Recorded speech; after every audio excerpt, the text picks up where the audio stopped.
We cannot, as the Solidarity Campaign, Palestine Solidarity Campaign, control everyone. We're very, as we always do, we're very careful at the stage, who speaks, etc.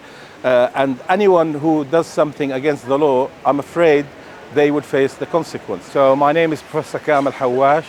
I'm the chair of the Palestine Solidarity Campaign in the UK. So why are you out protesting today? For the past 2 weeks, we have seen people die on both sides, and I don't want to see anyone die in this injustice. So the Palestine Solidarity Campaign mobilized for protests to stand now, particularly today, with the Palestinian people in Gaza, who are facing an absolutely atrocious war, an attack on civilians by a state that claims to be democratic, but what it's doing befits more a dictatorship. What are your thoughts on the reactions from Rishi Sunak, Keir Starmer, following the events of 2 weeks ago? The reaction from the British government is shameful. Let's remind people that things didn't start on the 7th of October. Britain offered, and I'm a Palestinian, offered my homeland to people who didn't come from that land in 1917 through the Balfour Declaration.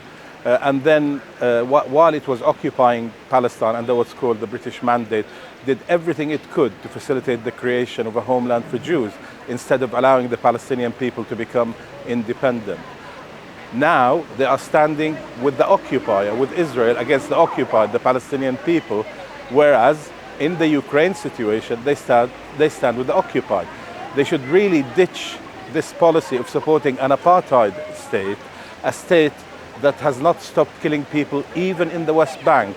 More than 50 people have been killed in the West Bank since the 7th of October.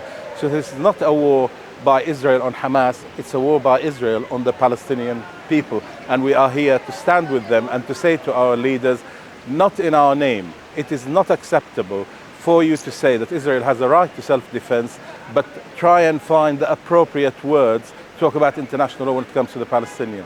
We need a ceasefire now so that people stop dying. We did hear Keir Starmer say yesterday that he wasn't saying that Israel had a right to cut off water, food, fuel or medicines.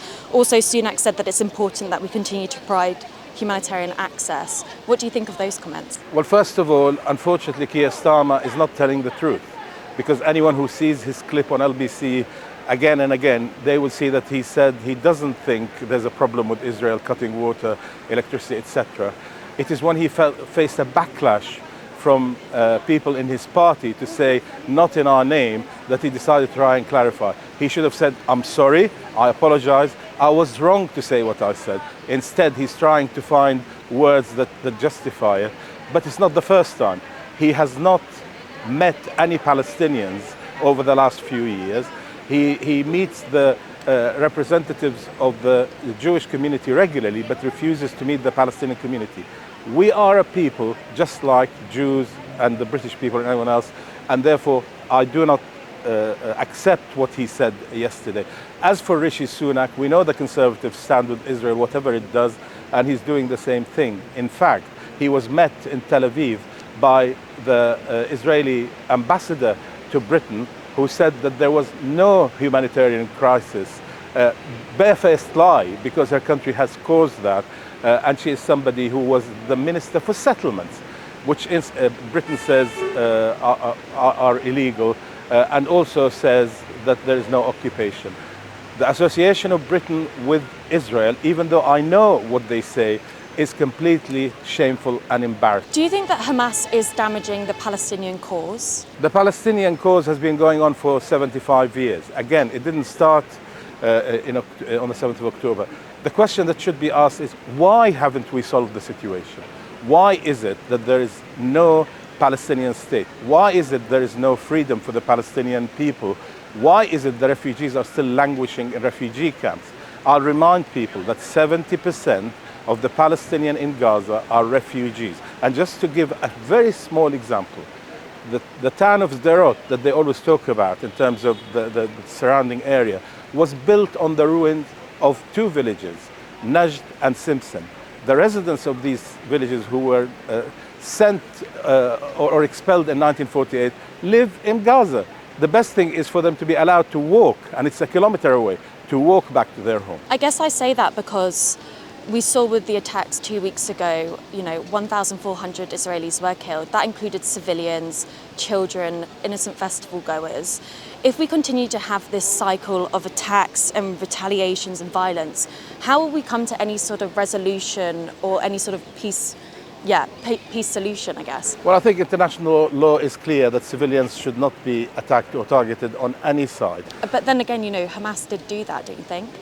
I've just said to you that no civilian should be attacked in the way that Israel attacks civilians and is doing it now. Who is going to condemn Israel for what it's doing now? Have you heard Rishi Sunak say that? Nobody has said anything about that. So we either have lives of equal value or Jewish lives are more valuable than Palestinians' lives. And I reject it, and I know many Jewish people reject that. So the answer to this is to be serious and to say Israel cannot control the whole land, especially land that the international community says is occupied, and therefore it must leave. And it must sit down with the Palestinians, acknowledge the Nakba, and acknowledge that Israel was foisted onto the Palestinian people's land, and 750,000 people were expelled. And just to remind people that when these people were being expelled, the Zionist terrorist groups of Irgun and Haganah committed horrible crimes against the civilians, including the Deir Yassin massacre, where they killed everyone. They didn't distinguish between men, women, and children. That's not to justify anything, because I think civilians should be protected wherever and whenever. Going forward, for example, how would the PLO, the PA, what role will they have, what powers do they have in conflict resolution, coming to some sort of peace resolutions if Hamas is still at play here? Do you think that they do have any power with Hamas still at work? Well, first of all, we need a ceasefire. Not a single more person should die, not a single child. A horrendous number of children, approaching 2,000, have been killed. We need a cease to that. We need aid to come in truckloads, not in 20 trucks as happened today, but in truckloads to make sure people get the relief that they should have as human beings.